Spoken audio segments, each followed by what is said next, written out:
Bonjour à tous et à toutes. Cet audio pour retracer un petit peu le parcours d'une démarche thérapeutique à une démarche d'accompagnement de projet. Une démarche qui d'abord a été la mienne, bien sûr, puis à travers les accompagnements que je propose, et je pose un regard un peu rétrospectif sur mon chemin depuis une quinzaine d'années. Ce qui en sort aujourd'hui, c'est que en fait tout cela est un prétexte finalement à mieux se connaître, mieux se comprendre intérieurement et avancer sur le savoir de qui nous sommes, la place que nous occupons ici et comment ce monde fonctionne. Ce qui me paraît important, c'est de se dire qu'il ne faut jamais s'enfermer dans une dynamique ou une autre, que ce soit une dynamique, une démarche thérapeutique, une démarche d'accompagnement de projet, de coaching ou je ne sais quoi. Toutes ces démarches en fait visent à en fait petit à petit devenir son propre instructeur, sa propre force motrice. En tout cas, c'est moi la manière dont je vois l'accompagnement et ce que j'essaie de faire émerger chez les gens qui viennent vers moi, c'est les mettre en lien avec leur propre source d'instruction, de savoir, de résonance, leur propre caisse de résonance, notamment au niveau du corps. Et ce que j'avais envie de partager dans cet audio, c'est récemment, à travers un accompagnement de projet que j'ai mené sur 5 séances, et bien au bout de 4 séances, la personne a réalisé que le projet qui l'habitait et pour lequel elle vibrait en fait depuis toujours n'était pas vraiment son projet, et qu'en réalité elle habitait plutôt le projet de quelqu'un qui était décédé d'ailleurs, dans une historique spécifique. Mais cet exemple en fait m'a vraiment fait comprendre que peu importe en fait où nous mène un processus d'accompagnement, ce qui est important, c'est toujours se dire qu'est-ce que j'ai appris de moi, de mon fonctionnement, de mes mécanismes, des forces retardataires aussi qui m'habitent, parce que considérer pendant X années que notre rêve c'est devenir un grand écrivain public, devenir je sais pas, enfin peu importe le rêve, et se rendre compte grâce à un accompagnement introspectif en lien avec la corporalité qu'en fait c'est pas du tout notre projet à nous, et mettre en fait en lumière qu'il y a des mécaniques retardataires de mémoire qui jouent à ce point à l'intérieur de nous, je trouve ça assez étonnant. C'est déconcertant pour la personne, mais moi comme je sais aujourd'hui comment les gens sont chevauchés en fait par leur mémoire, j'ai pas été tellement étonnée, simplement ça me fait dire que tout ce champ de la démarche thérapeutique et vouloir aller mieux et vouloir trouver du sens à sa vie, trouver une direction, renouer avec ses potentialités, tous ces aspects-là en fait c'est vraiment qu'un prétexte à finalement devenir plus lucide, on peut dire plus intelligent aussi dans le sens absolu du terme. En tout cas, je crois qu'aujourd'hui je prends vraiment ça comme un prétexte, c'est-à-dire on pose une intention, une direction, mais importe peu finalement si la personne va au bout ou pas. Ce qui est important, c'est que la personne puisse avoir une vision qui s'élargit sur comment en fait ces forces internes fonctionnent. Comment l'énergie de la personne se mobilise, comment elle sert ou elle dessert son parcours, comment la personne se fait retarder, se fait parasiter, s'auto-sabote, s'auto-anéantit parfois. Voilà, en fait, ce qui est important, c'est tout cela. Mais, ben oui, le prétexte de je cherche des solutions pour aller mieux va mettre ça en mouvement. Et va permettre à la personne de faire ressortir tout ce champ-là d'informations qui en fait est fondamental et qui parfois est difficile à révéler tout seul. De plus, le travail du corps, c'est encore une fois, il y a plusieurs dimensions dans cette corporalité, parce que mettre en mouvement le corps dans une discipline introspective, reliée à la spiritualité comme le yoga, bon, en fait, mettre en place pour soi une discipline corporelle, c'est bénéfique au corps matière, bien sûr, parce que ça va dans le sens de le soutenir, de le garder fluide, mais là encore, la voix du corps est tellement multiple, c'est tellement multiple, il y a des corps dans des corps, et en fait la corporalité c'est un terme qui revêt mais tant et tant d'aspects. Et donc c'est pour ça que le processus de conscience et le processus corporel fonctionnent bien ensemble, parce que plus on commence à se comprendre en termes de être multidimensionnel incarné qui apprend à se saisir des lois de l'univers, et plus le champ en fait de compréhension du corps, de la vie, de l'existence, puis de l'énergie, de l'essence, de la présence évolue. Et tout est juste, à un moment donné, tout est juste pour soi quand on le vit, mais tout ça c'est amené à être réformé, réactualisé. Parce que le principe actif qui est inhérent à notre nature, c'est le mouvement. Et ce principe actif, quand on est en lien avec lui, eh bien, un jour on est dans une réalité et le lendemain on est dans une autre réalité. Et en fait, on se rend compte que c'est comme ça tout le temps, et ça, c'est ça le réel. C'est une espèce de tissu mouvant qui résonne à ce qu'on pense, à ce qu'on désire, à ce qu'on vibre. Et donc le chemin du corps est multiple. Et personnellement, je me suis engagée dans ce chemin parce que je vis de la douleur depuis toujours. Douleur psychique, douleur physique. Et les outils que je connais n'ont pas forcément répondu dans la totalité à la réalité de la douleur corporelle que je vis au quotidien. Pourtant, j'ai quand même beaucoup de choses à ma disposition, mais je m'aperçois que, là encore, répondre à une douleur ou une problématique physique par tous les jours se mettre en mouvement, tous les jours avoir une hygiène de vie spécifique et adaptée, même ça ne suffit pas. En tout cas, dans mon cas, ça ne suffit pas. C'est pas aussi simple. Donc les recettes miracles, et vous avez mal, je vais vous transmettre un outil qui va vous libérer de toutes vos douleurs. Peut-être et tant mieux, mais c'est une vision assez simpliste des choses. Parce que la réalité que nous vivons, on la vit pas pour rien. Ça nous mène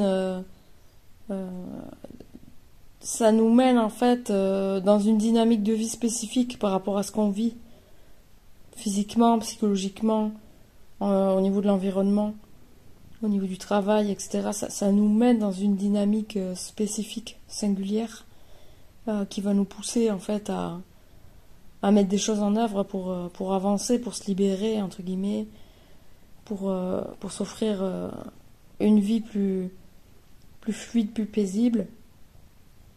Mais bon, vu que la dynamique du vivant est infinie et absolue, il n'y a pas d'arrivée non plus là-dedans.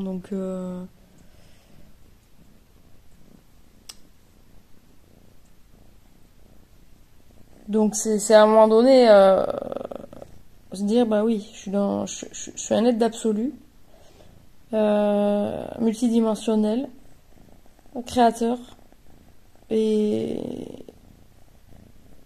en même temps je suis incarné dans cette vie, dans ce monde, dans les conditions de ce monde. Et qu'est-ce que je fais avec ça, quoi? Qu'est-ce que je fais avec ça? Et pour recentrer le propos par rapport à mon thème de départ, parce que je sens que je dévie, je voulais simplement témoigner du désengagement progressif à la dimension thérapeutique de l'accompagnement pour favoriser la notion de projet, ou alors favoriser le fait de transformer un problème en projet. Et ceci, d'emblée, met la personne à un autre endroit pour elle-même.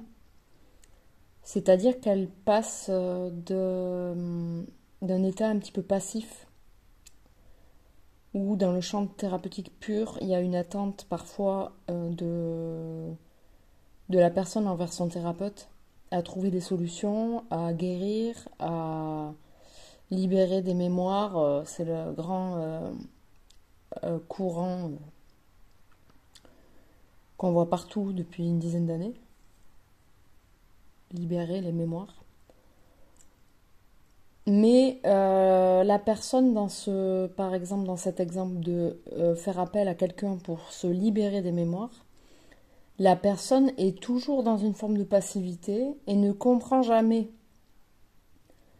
comment cette mécanique mémorielle agit à l'intérieur d'elle-même. À la fois dans ses réponses physiologiques, les réponses du système nerveux, les réponses mentales, la dynamique relationnelle, les projections, les surréactions. Voilà, donc en fait, j'ai jamais été dans ce courant de libération des mémoires. J'ai toujours observé ça de loin parce que je considérais déjà à l'époque que c'était une voie sans issue et en fait sans fin, puisque pour moi-même, c'était déjà un chemin que j'avais essayé de prendre pour trouver une issue à l'inconfort et à la souffrance que je vivais.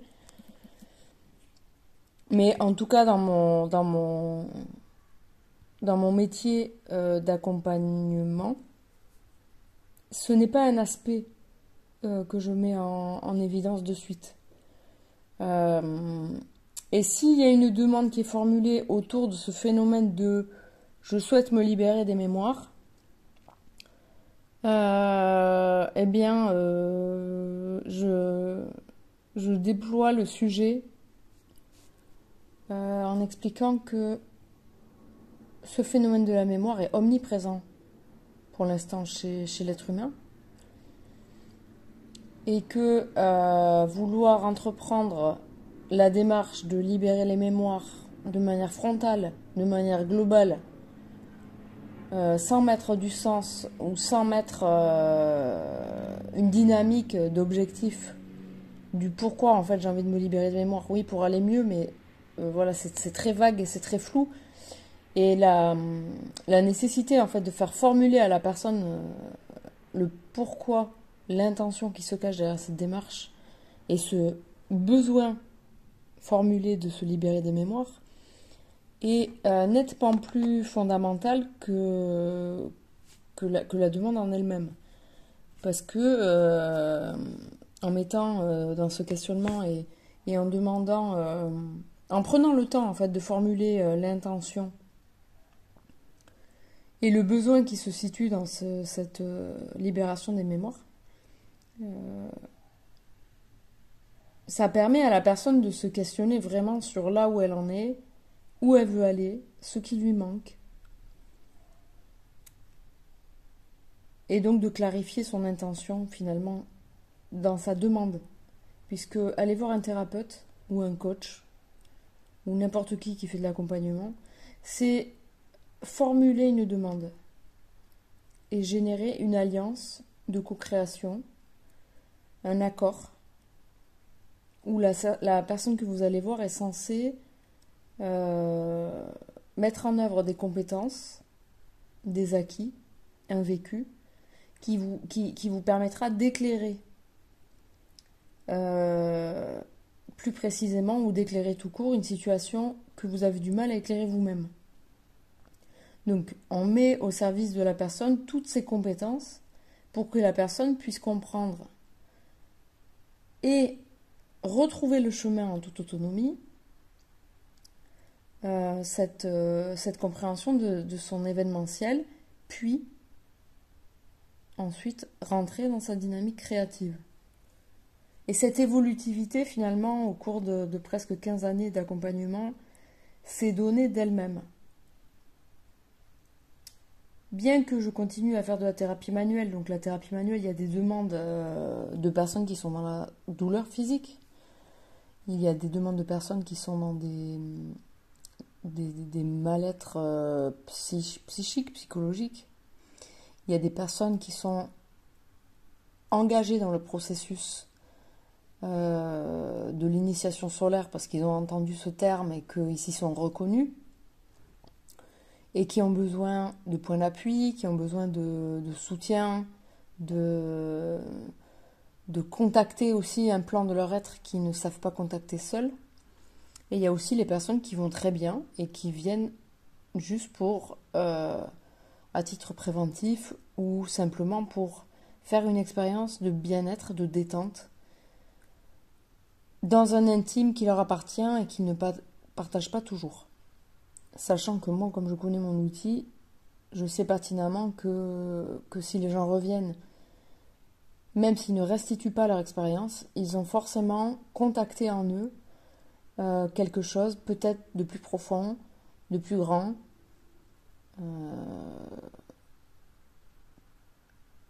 qui mobilise en eux une espèce de force active qui va engendrer un processus. Et c'est là où, à un moment donné, parfois, on a besoin d'un regard extérieur pour éclairer des angles morts, pour voir quelque chose que tout seul on ne voit pas, parce que c'est tellement enraciné dans notre fonctionnement que se désintriquer tout seul, c'est difficile, hein, c'est compliqué, puisque pour nous, il y a presque une identification. Donc c'est là où le regard de l'accompagnement et de l'accompagnant est intéressant, du thérapeute, si on peut l'appeler ainsi. Bien que ce soit un mot, pour ma part, qui ne résonne plus trop à ce que j'essaie de proposer. Mais peu importe. Parfois, ça prend beaucoup de temps de laisser le fil de l'échange verbal se dérouler pour vraiment comprendre où est la personne, quel est son besoin, quelle est sa demande, et finalement qu'est-ce qu'on peut mettre en œuvre pour lui permettre d'acquérir des clés supplémentaires, se saisir de lois universelles, se saisir de finalement ce qui est de l'ordre d'un mouvement d'énergie à l'intérieur de la personne, qu'elle va pouvoir remobiliser et réutiliser à volonté dans sa vie.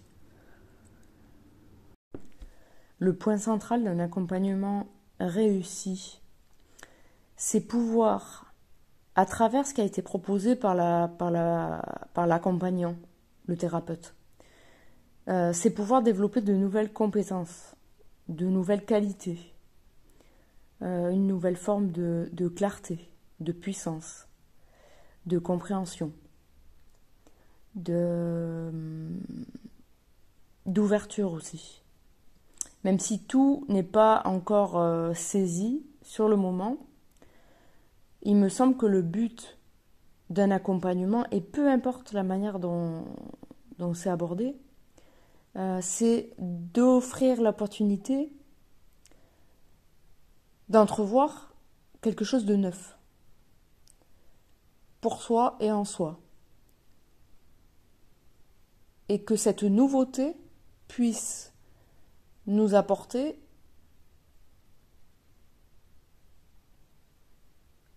un élan créatif, un élan qui va nous permettre de sentir qu'on est de plus en plus libre.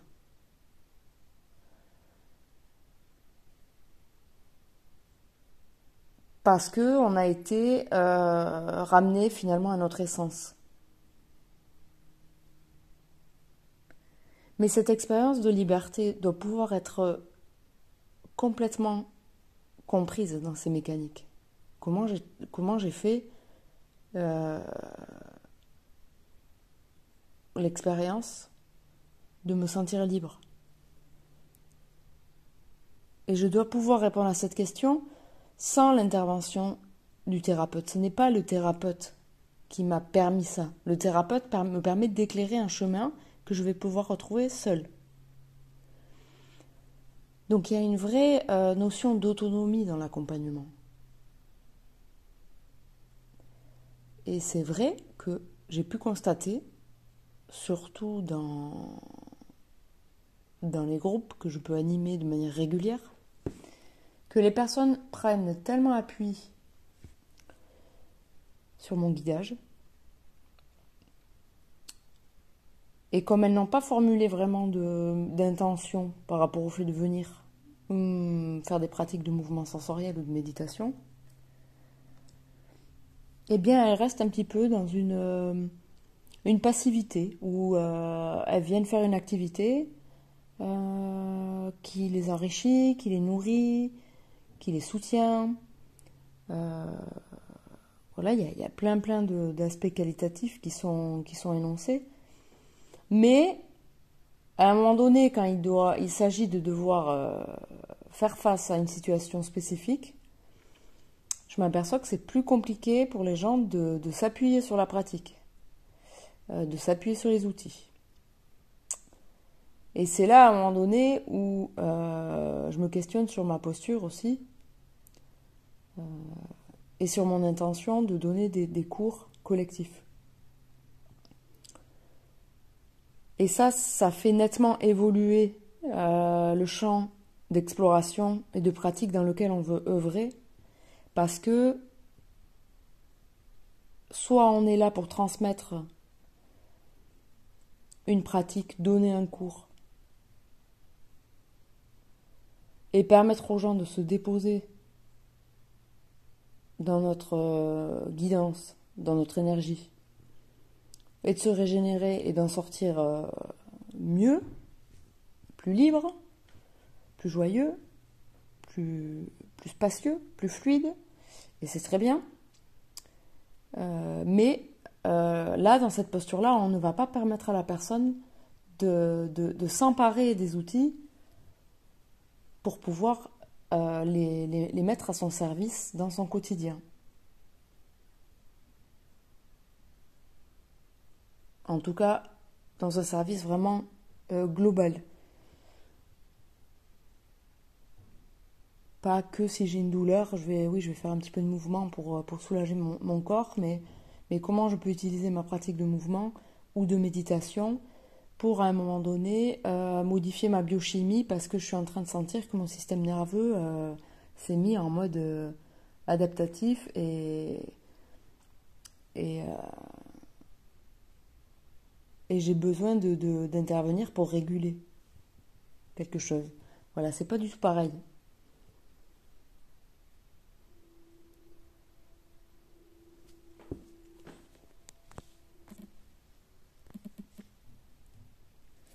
De ce fait, pour moi, dans l'accompagnement, il y a vraiment cette histoire de posture et finalement d'intention qui, je pense, évolue au fil du temps.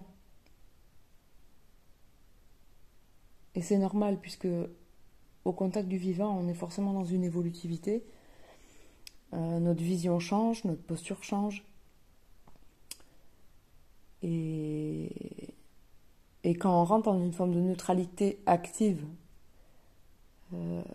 où on ne décide rien pour la personne, on ne veut rien pour la personne, on ne projette rien pour la personne, on n'envisage pas à l'avance ce qu'on va faire pour la personne, mais on laisse faire la dynamique du vivant. Et on laisse le mouvement de l'intelligence s'inviter presque dans un trio dynamique. Et si on parvient à s'appuyer là-dessus, évidemment que les effets sont beaucoup plus porteurs, beaucoup plus réels, percutants. Et du coup incarnés. Et là, il va pouvoir y avoir une continuité pour la personne et pour elle-même, dans son intime, dans son quotidien, qu'elle va pouvoir mobiliser, remobiliser, et au contact duquel elle va sentir que vraiment son processus interne devient vraiment quelque chose de très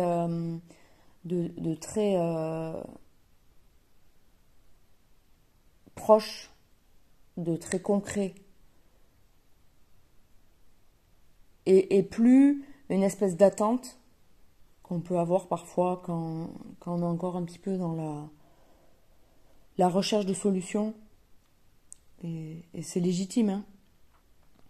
Mais il y a quelque chose de beaucoup plus vivant qui s'enracine à l'intérieur de soi et qui se rebondit entre les plans de l'être aussi, entre le plan mental, le plan émotionnel, la pensée, la corporalité, la résonance des cellules, la vitalité. Voilà, on devient de plus en plus complet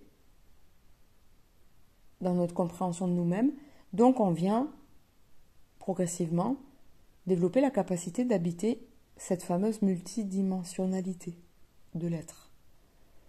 Et tout cela dans un quotidien totalement incarné, totalement banal presque parfois, mais c'est quand même une prouesse de parvenir à le faire. De cette façon, ça efface complètement cette dimension de séparation où je vais venir faire une séance ou faire un cours. J'en ressors dans un état de bien-être, de plénitude, de reconnexion avec mon essence. Et après, je repars dans ma vie, je repars dans mon quotidien, et il y a un effet qui se dilue, qui se délite, jour après jour, ou heure après heure. Et à nouveau, je dois peut-être reprendre un rendez-vous, ou revenir pour un cours, pour réamorcer cette connexion. Moi, j'aime bien envisager le fait que cette connexion, au bout d'un moment, s'établit, et s'installe. Et là, on devient en fait dans un état de présence, de pleine présence perpétuelle, continue. Et en fait, on habite simplement un état d'être. Et cet état d'être devient un état de présence dynamique et collaboratif et en relation avec un principe dynamique qui va nous amener des informations, des élans, des projets, des idées, etc., etc. Et c'est vrai que c'est pas pareil au niveau de la posture de l'accompagnant. C'est pas pareil de se mettre dans la posture de celui qui va réactiver perpétuellement cette connexion à l'essence, plutôt que d'apprendre à la personne à maintenir cette connexion, à nourrir cette connexion au quotidien, à, à s'appuyer dessus, à trouver les leviers internes qui vont permettre de retrouver cette connexion à cette essence. Parce qu'à force de le faire, eh bien, on est ce qu'on est.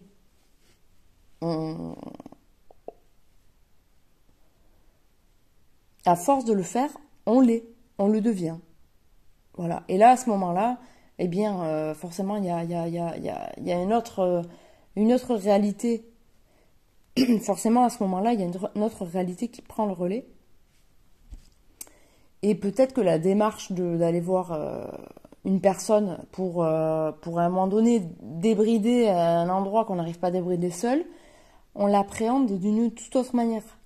Ça peut être juste un élan parce qu'on sent que la personne qu'on a en face de nous, et peu importe l'outil qu'elle utilise en fait, c'est juste sa qualité de présence, sa vibration qui va éveiller un espace, un endroit de nous, un aspect de nous qui est encore occulte, qu'on ne parvient pas à éclairer.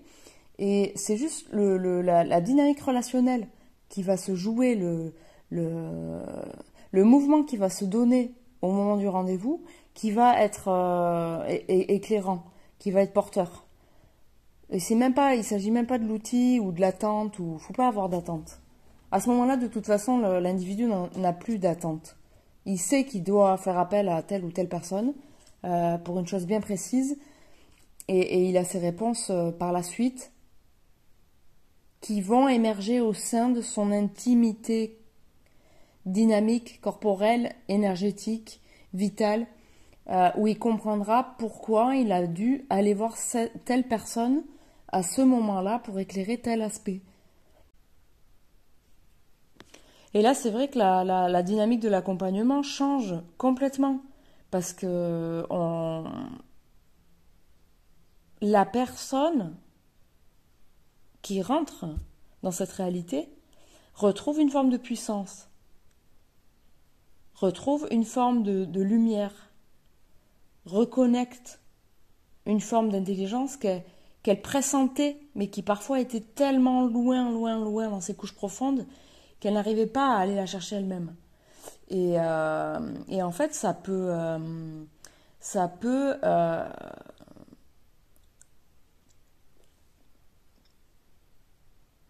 et en fait, ça fait toute la différence parce que ça sort aussi la personne d'un temps chronologique où elle doit travailler sur elle-même, travailler, et s'engager dans des thérapies et des stages et des formations et dans ce mouvement en fait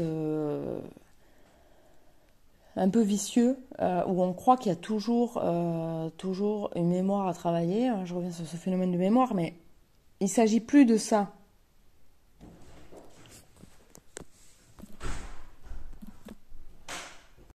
Et très naturellement, je crois que les personnes qui viennent à nous sont déjà accordées vibratoirement à ce qu'on peut leur offrir. Mais parfois, voilà, il y a des demandes qui nécessitent un positionnement sans faille. Et c'est là où il faut assumer une posture, une démarche, une dynamique de travail et expliquer parfaitement aux personnes ce qu'on peut leur apporter et ce qu'on ne peut pas leur apporter. Et l'expliquer d'une manière ou d'une autre, soit par la... Mais on se doit d'être dans une forme de transparence par rapport à ce positionnement.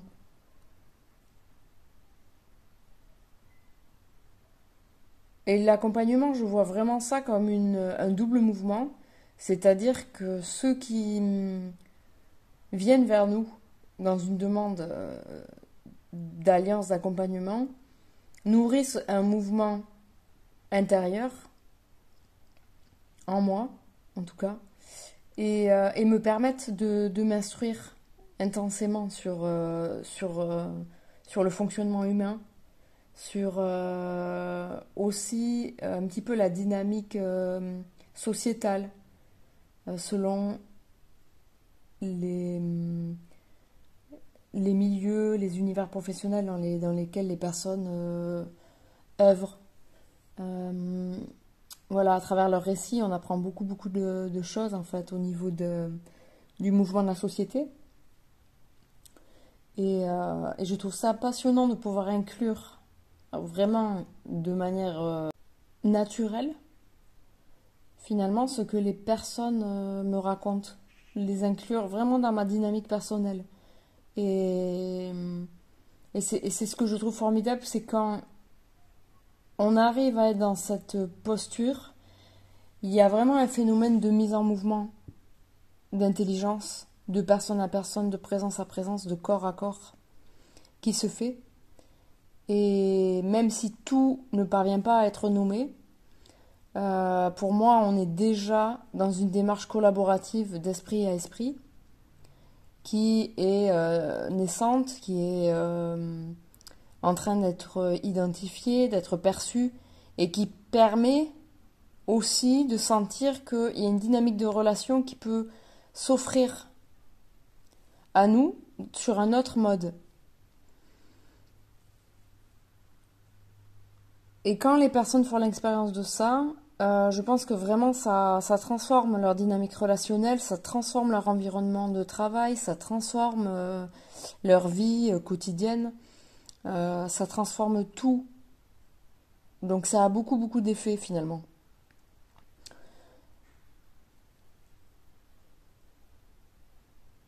Mais il faut se laisser le droit, dans une séance, de ne pas savoir de suite ce qui va s'initier dans la séance. En tout cas, moi j'aborde toujours une séance de manière renouvelée. De toute façon, je ne me rappelle pas quasiment jamais des, des choses qui ont été posées à la fois d'avant. Selon les délais, c'est même pas la peine. Alors j'écris parce que pour me rappeler de points clés. Mais j'aborde vraiment toujours les séances de manière nouvelle. Et ça, c'est aussi un des marqueurs en fait du mouvement dynamique de l'intelligence. Se mettre dans une forme de liberté de comment on va mener une séance d'accompagnement. De rester en fait dans l'instantané de ce qui va se donner, dans un mouvement qui va se donner.